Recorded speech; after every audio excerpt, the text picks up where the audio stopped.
Welcome to the For You podcast, where we continue the conversation about the happenings here at Fellowship Chapel.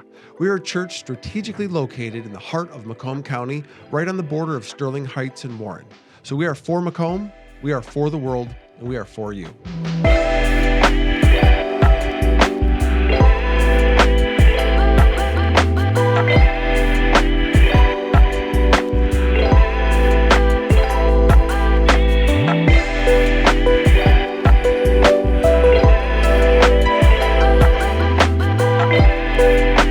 All right, well, before we get going, let's do our introductions. Behind the camera, we have Michael Kylo Renz doing our audio and visual drama. We never have drama, though, because he sets it up oh so well. And joining us also, once again, is our lead pastor, Robert Wendt. Good to be back. All right, so Robert, it's October. The wind is kicking up. It's getting cooler. Pretty soon, end of the month, all the kids, Halloween is coming. Are you sure not Reformation Day?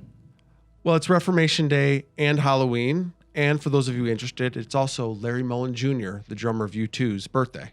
I don't know why I know So that. what should we celebrate? It's also my wife's birthday, so I'd be remiss to not say happy birthday to my wonderful wife, Jessica. Oh, well, very good. Happy birthday, Mrs. Pastor's wife. Yeah, exactly. There we go. All right, so now, Halloween. Different people have different views on participating in it.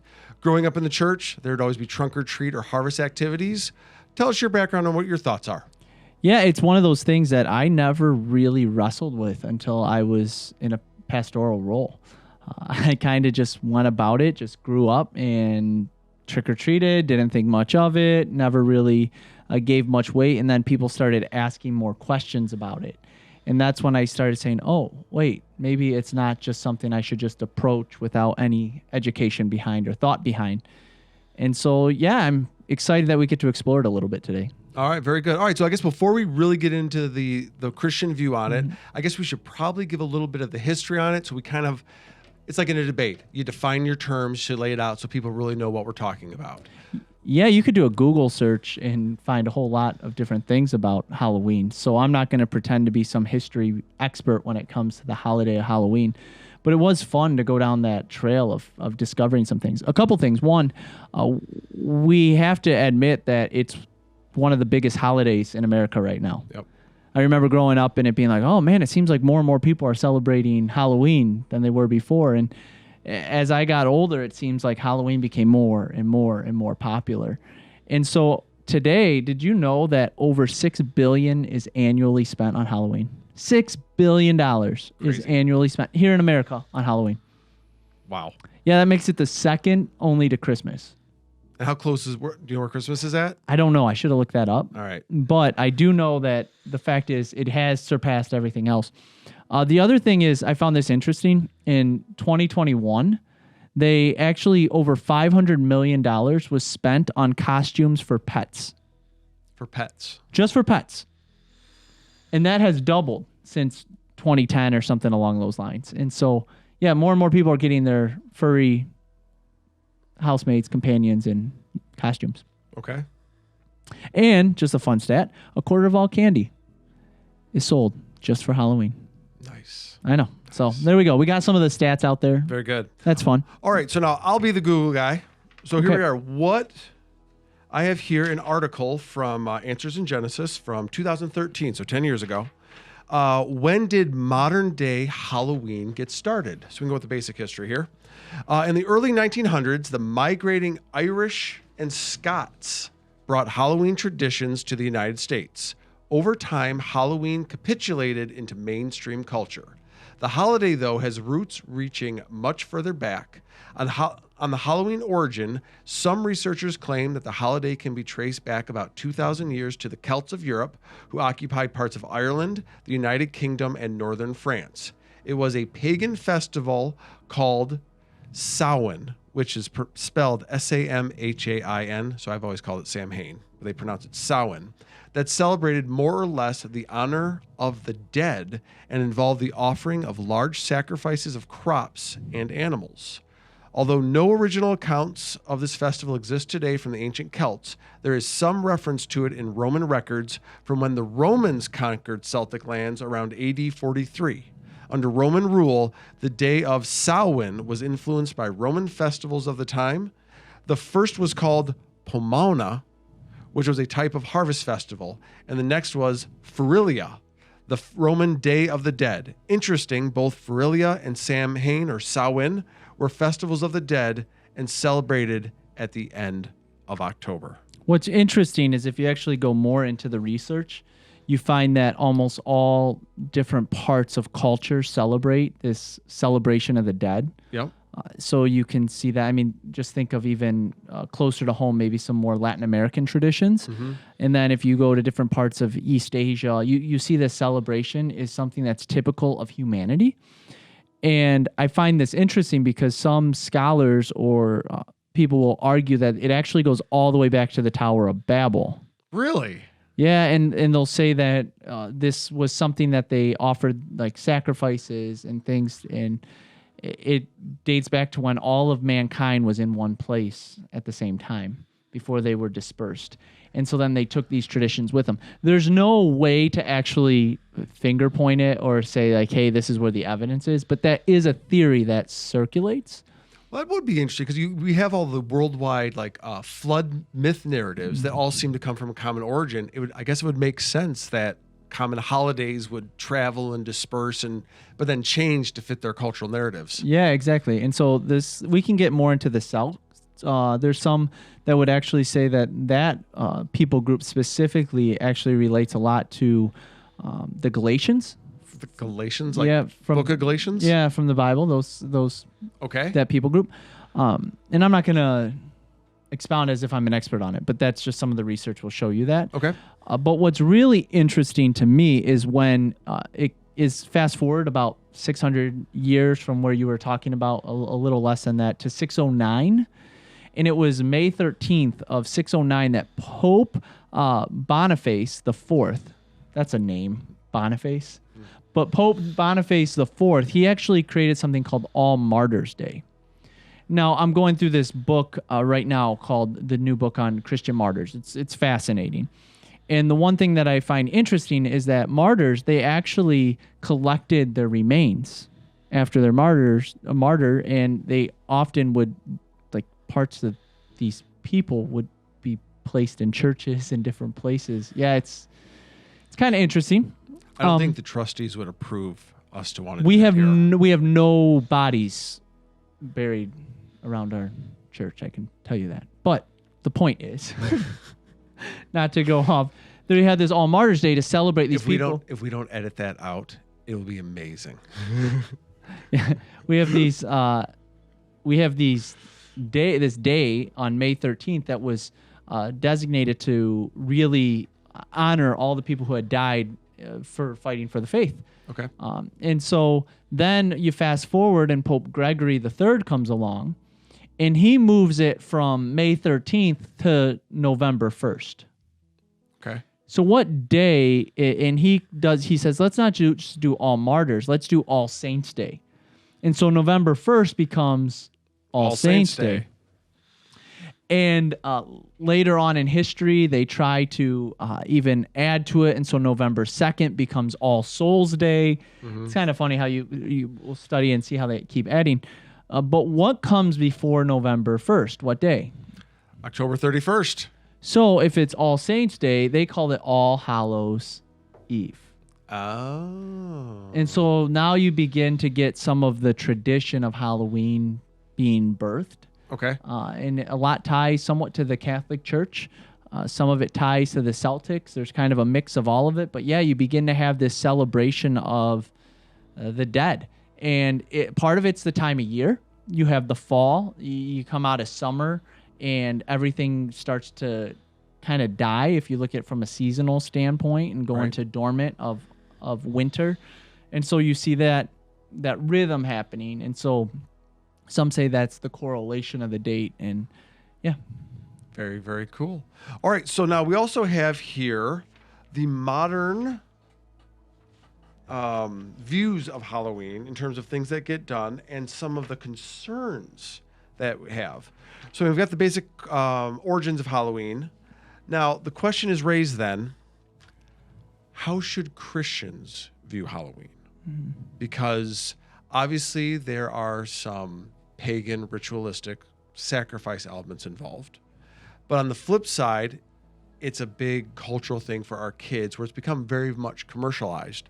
In our research here, I found one here. This is from gotquestions.org. The question is, whether or not Christians should celebrate Halloween can be a very controversial topic. Some Christians celebrate Halloween simply by dressing up in a costume and having fun, seeing it as an innocent and harmless holiday. Other Christians are equally convinced that Halloween is a satanic holiday established to worship evil spirits and promote darkness and wickedness. So, who is right? Is it possible for Christians to celebrate Halloween without compromising their faith? So that's a big loaded question there. That's a loaded question, and I definitely want to get into biblical text to really kind of help give us a perspective on how to approach it. But even before that, let's just look at history for a little bit. Okay. Christians have tried to reclaim the holiday numerous times. So October 31st is also Reformation Day. Okay. It's the day that Martin Luther put the 95 Theses up. And this is where he wasn't trying to break away from the Catholic Church, but he was trying to reform the Catholic Church. And so we have put that in. We celebrate a bunch of the different reformers, John Calvin and Martin Luther, for example. And so there's that element of it. And Christians have fought to say, no, it's not Halloween. It's Reformation Day. Let's fight for that. But I can tell you when my kid goes to school, they're not saying, hey, happy Reformation Day. We've also seen when the original immigrants were coming over here to this land, you saw a lot of them came from Europe. And as they came from Europe, you had, most of us are familiar with maybe the story of the Pilgrims or the Puritans. Right. Well, they did everything they could to keep this kind of celebration out of their community. And so if we study early history of their immigration and their colonization, what we see is that a lot of times the celebrations that maybe the Celtics, because you see a lot more come over after the big potato famine and all those Irish type start coming over, we see that the Puritans really kept their kind of community away from it, and it grew in other parts. And then obviously we've seen it morph throughout time. In the 1800s, about the late 1800s, it was less about the celebration of the dead, and it was more of an excuse to get together for the community and the neighborhood. Okay. And so it was like a neighborhood get-together. I always look forward to this time of year because my neighborhood, we have a block party where we get together this time of year. And then in the 1920s to 1950s, as we begin to get into the baby boom and all of that happening, what you see is all of a sudden there's this revival of the neighborhood trick-or-treating where they start going door to door and they start having this sharing. And so as time has gone, the holiday has grown and different elements have stuck and other elements have morphed. So the trick-or-treating, for instance, is something we still see, but we've now seen more of the decors and decorations happening with it on top of it, right? And so there's famous streets around our church that you could go to, and they're all decked out for Halloween. And there's kind of more of the different things that might represent the Days of the Dead being celebrated, the skulls and the zombie type looks to things. And so from there, the trick-or-treating has stood, and more of this decorating has happened as well. And so the question we have to ask as Christians are, where does our participation in it stand? What do we do? Knowing all we know today, do we participate or do we not? And that is a great place for us to hear a great word from our sponsor. Hi, it's Luke. On Saturday, November 4th at 9:30 a.m. at the First Church on the Corner Valley, we will be partnering with the City of Store of Kites for another Shrine Day. A great opportunity where we get to help our neighbors throughout the city. If you've been a part of it before, you know it's great impact. If you're interested in joining us, please sign up. We hope to see you there.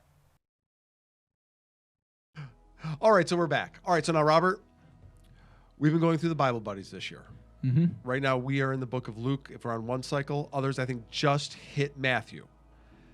I have not seen anywhere in the Bible so far, but we're not done yet, where it says, "Thou shalt not celebrate Halloween." So, as we're looking at a situation like this, what are some principles or some verses that we can apply to give us direction on how we should view this? Yeah, if we find this not only for Halloween, but a lot of different things we're looking for in the Bible. And so this is a good practice for how do we approach things as Christians to know what God has to say through his word. And a lot of it is taught through how we see the early Christians handling different situations. The story I want to take us to is in 1 Corinthians chapter 10. It's a letter that Paul is writing to the church in Corinth. And it helps us to maybe give an idea of how we could take what they were struggling with and replace it with answering the question of Halloween. Okay. And so here it is. At the beginning of the chapter, he just wants to remind them, don't forget about what happened to our ancestors in the wilderness long ago. All of them were guided by a cloud that moved them. And he talks about how God provided for them, how he gave them their spiritual food, how yet God was not pleased with most of them in verse 5. And it was because they were holding on to these different idols and different things that they kept holding on to for themselves, and so there was consequences for it. Paul says in Ephesians that we don't fight against flesh and blood, but against spiritual principalities of this dark world. I think this is where Halloween becomes one of those sticky points for Christians, because do we flirt with things that have spiritual implications for us, or do we try to keep them out of our lives?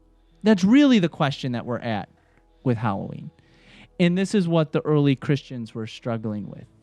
Because as we see the chapter develop, we see verse 12 that I find so... Let's just put one of those scriptures that if you can just soak it in, this is one of them. If you think you are standing strong, be careful not to fall. If you think you are standing strong, be careful not to fall. We can easily go into Halloween with this idea of, it's not a big deal. There's nothing really I have to worry about. I got it. Be careful not to fall. There are some spiritual elements to the holiday that are rooted in things that I don't believe are from God. It continues, the temptations in your life are no different from what others experience, and God is faithful. He will not allow the temptation to be more than you can stand. When you are tempted, he will show you a way out so that you can endure. People hold on to this through all these different trials in life. So, my dear friends, flee from the worship of idols. So his warning is, who are you worshiping? What are you worshiping? The question that we have to wrestle with here, do we worship Halloween or not? Some people, based on how they decorate their homes, you'd think that they might. It's just like they also do Christmas or putting up the Easter bunny, I guess, on Easter. And this is the fine line, right? Right. Because are we worshiping the holiday, or are we worshiping our God? And as Christians, worshiping Jesus Christ is way, way, way more important than worshiping any holiday. What is the chief end of man, according to the Augsburg Confessions? It's to glorify God forever, right? Right. Enjoy God and glorify him forever. That's what we're to do. And so verse 14 tells us to flee from the worship of idols. You are responsible people. Decide for yourselves if what I am saying is true. When we bless the cup of the Lord's table, aren't we sharing the blood of Christ? And when we break the bread, aren't we sharing the body of Christ? And though we are many, we are all eat from one loaf. Think about the people of Israel. Weren't they united by eating the sacrifices of the altar? And so what we see is Paul uses this example because they're wrestling with what shall we eat? What should we eat? Food sacrificed to idols. Should we not eat food sacrificed to idols? And he says, remember what Christ did for you. As a Christian, when you come to the table, you all should be united as one around Jesus Christ. That's what you should be united around. So when we approach Halloween as a church, we should not focus on the holiday. We should first focus on Jesus. And then, what do we do about it? So he says in verse 19, what I'm trying to say, am I saying that food offered to idols has some significance or that idols are real gods? No, not at all. I am saying that these sacrifices are offered to demons, not to God. If we're going through this passage, we can see that Paul is talking about some of the spiritual elements that are even in the food that they consume. And he says, I don't want you to participate with demons. You cannot drink from the cup of the Lord and from the cup of the demons too. You cannot eat at the Lord's table and at the table of the demons too. How do we interpret that passage, Andrew? So if I recall, there were believers who had accepted Christ and stepped away from their idol worship. Correct. But the meat that was offered to the idols would be on the clearance rack the next day at the grocery store. Correct. And they had a hard time saying, I can't buy that and eat it because it was offered to idols. Whereas other believers said, hey, wait a minute. That meat's on sale. We can buy it. So that, I believe, was the crux of kind of the conflict between the two of which was the right way forward. Should we eat the meat or should we not eat the meat because of who it was offered to? And Paul's clearly saying, consider the spiritual elements that are happening. And when we look at it with Halloween, the first point I would make is consider the spiritual elements that are present. What are the costumes that you are wearing? What are the decorations that you have put up? What are the things that you're welcoming into your home and into your lives? I would argue that it's not edifying for me to allow my kid or have my kid wear bloody, gory costumes. What am I giving him that is right going to help encourage him, right? Or right. or help them not allow that kind of stuff into their lives. What you consume matters, right? And so garbage in, garbage out. Exactly. So there's this element of that we have to be honest about. And there's things that we worship of the holiday, that we can easily worship of the holiday, that as Christians, I believe we should have a firm line against. And that would be those kind of things that offer the ways of the demonic into our lives. But then it goes on, you can't drink from the cup. Okay, you say, verse 23, I'm allowed to do anything, but not everything is good for you. You say, I'm allowed to do anything, but not everything is beneficial. Don't be concerned for your own good, but for the good of others too. We have this grace that we have as believers. We have this ability for us to have a freedom as believers in Christ. And so the question becomes, what do I do that's good, not just for me, but for the people around me? And this is where the Halloween question gets so controversial and it gets so tricky.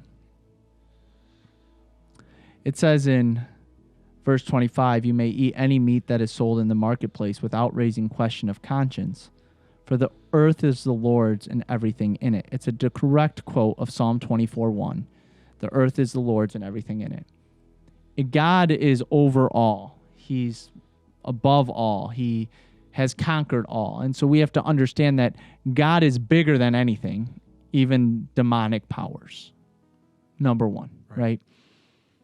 So verse 27 is the one that I want to leave us with. If someone who isn't a believer asks you home for dinner, accept the invitation if you want to.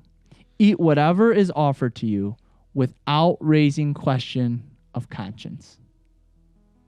So a non-believer says, hey, come to my house for a party.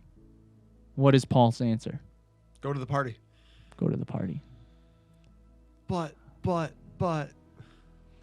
Don't be arrogant in that, oh, I got this, right? Go back to earlier in the passage where it says that if you think you are standing strong, be careful not to fall. Don't just go into the house like, I've got this. Nothing's going to come against me. But do we not go into the house if we're invited? Halloween is the opportunity for us as Christians to be invited into our neighbor's house. It is our opportunity as Christians for us to walk our neighborhoods, know our neighbors, get to know the people around us, and be light in the darkness. Matthew chapter 5. My favorite passage of all of Scripture is Matthew 5, 6, and 7. It's Jesus' Sermon on the Mount. And if I read those 3 chapters with someone, or I tell someone to read those 3 chapters, I don't care what their faith background is, they will not disagree with what's in those 3 chapters. All right, let's hear it. But there's a part where Jesus is preaching. This is all him talking, and he says this in verse 13, and it's 13 to 16. You are the salt of the earth, but what good is salt if it has lost its flavor? Can you make it salty again? It will be thrown out and trampled underfoot as worthless. As Christians, we are called to be salt to the earth, preservers of things. Yet what good is it if we don't exist on the earth? Right. We have no salt. We have no preservation. We have no way to help make the earth better. You are light of the world, like a city on a hilltop that cannot be hidden. No one lights a lamp and then puts it under a basket. Instead, a lamp is placed on a stand where it gives light to everyone in the house. In the same way, let your good deeds shine out for all to see so that everyone will praise your heavenly Father. When I think of Halloween, what signifies if you are passing out candy or not? Your light's on. Well, here in Metro Detroit, light's on. Your light is on. Mm-hmm. Do we literally turn our lights off to our neighbors? We are literally turning our lights off to them. If we decide to be the neighbor that doesn't participate, that doesn't give out candy, that isn't going to be helping our neighbors, how do they interpret our behavior? You're not participating and you're not involved in the community. That's how I would see it if I'm a non-believer. I would literally see it's like us taking light, the ability to be generous, the ability for us to be loving, the ability for us to share goodness and love in our neighborhood, and it's taking that opportunity and literally putting it under a bucket so that no one sees the light. In many neighborhoods today, Halloween is the only chance that neighbors have to meet one another. We drive into our garages, we shut the garage door, we go into our house, we go about our business. It is the one time a year that we still have people go around from house to house, and we have a chance to interact with our neighborhood. So based under that, we'd actually think our engagement with Halloween is like the best opportunity in the world, because when else do we have our neighbors coming to us that we can interact with them? You got it. If I were to take what Jesus had taught, if I look at how Paul was talking about what you do with food sacrificed to idols, I think there's a key thing. One, we have to understand that there is a spiritual battle. We have to stand strong, and we need to be careful to not allow the demonic elements of things to come into our lives. So what does our decorations look like? What does our house look like? How are we celebrating? What do we look like? What are we dressed like? What costumes are we wearing? Et cetera, et cetera. That all we need to take into consideration. Okay. But then the next thing we have to take into consideration is, am I being a light, or am I darkening that light? Am I turning that light off? And I would argue that we should make every effort as Christians to be a light into our community. And so how do I do that? What do I do? Well, I think you start by at least participating, passing out candy. Now you're not known as the house that's not generous. That's the last thing Christians should be known as, right? The one who isn't generous or giving. And some will say, well, I'm protecting my family from the holiday. Are you? What are you teaching about the holiday if you're turning your light off? It's like someone inviting you into your home and you say, no, I'm not going to go. I guess the question would be with it, it's what's the current connotation with Halloween? If the celebration of Halloween was the world says, this is the day that we all celebrate Satan, and that was the connotation, then I think we as Christians would say, okay, we're not going to participate at all. But that doesn't seem to be the connotation right now. Now it just seems to be more of it's just a fun thing. Basically it's like cosplay, and you go around and you get candy. Some of those elements people aren't even aware of. So it doesn't really seem to be a question of our testimony with our neighborhood, where I think, as you said, we're viewed more as we're sticklers, we're those, unsociable people, as opposed to people who are generous and joyful and participating. Yeah, I mean, my family, we walk around our neighborhood. We know most of our neighbors. We've gotten to know them because of days like Halloween. I look forward to it. We have a bonfire in our front yard. We have people come up. My kids know which houses are the most generous houses. They know where the king candy bars are, right? We all did as kids, didn't we? Exactly. That's when you go home, you get another costume on and go back out again. Yeah, and I hate to say it, but I did not like going to the pretzel houses, where you got like the pretzels or something healthy for you. Like that I get it. I mean, we're big into nutrition at my house. I understand where people come from with it. But the reality is most of my kids don't eat most of the candy. In fact, we usually end up donating it somewhere anyways. But they remember the houses that were generous. Mm-hmm. And so as Christians, are we known as those people is my question. And I would challenge us. We should be participants in the fact that at least we're known as being generous, getting to know our neighbors, being friendly, being caring, being loving, sharing light in the darkness. And so that's where I would say, yeah, do we participate? I would, but I would be careful to not be arrogant in our participation and to not flirt with the demonic elements of it, but to put safeguards up. So I'm very careful of what costumes my kids have, for instance. I'm very careful of what it is that we hand out, how we decorate our house. We have more pumpkins and that kind of thing. Of course, with lions painted on them. That's always a given. But very cautious of those things, but not participating. Very good. All right, let's hear another word from our sponsor, and we'll be back with some closing thoughts. Hey there, it's Anthony, one of your elders here at Fellowship Chapel. I want to talk about an exciting opportunity called the Fellowship Bible Institute. This is a program led by seminary-trained instructors who will take you even further in the Word than you do maybe on a typical Sunday or an expedited group. It's a great opportunity to investigate further the biblical truths. If you want more information or to apply, see Don Petty or Robert Wen.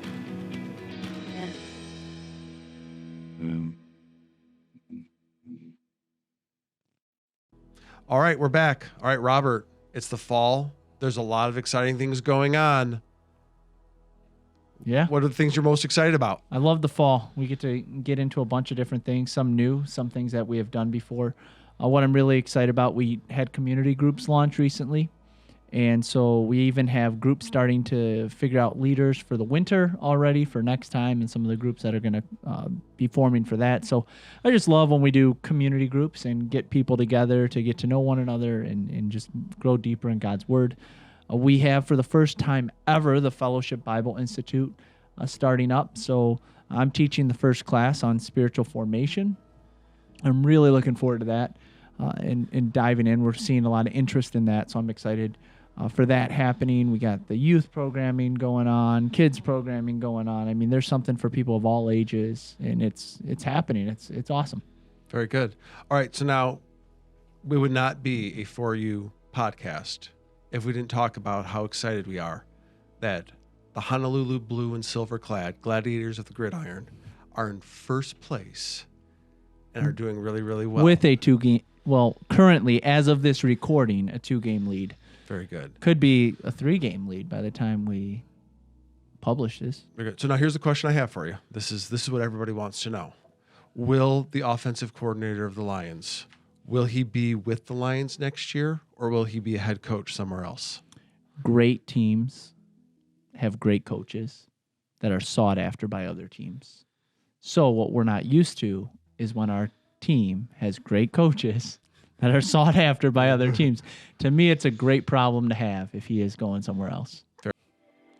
Well, that was another episode of the For You podcast. If you found this content encouraging or entertaining, or at least educational, please like and subscribe. And if you have any ideas for any future guests or topics you'd like to see us talk about, please make a note in the comments section. Thank you. We'll see you next time.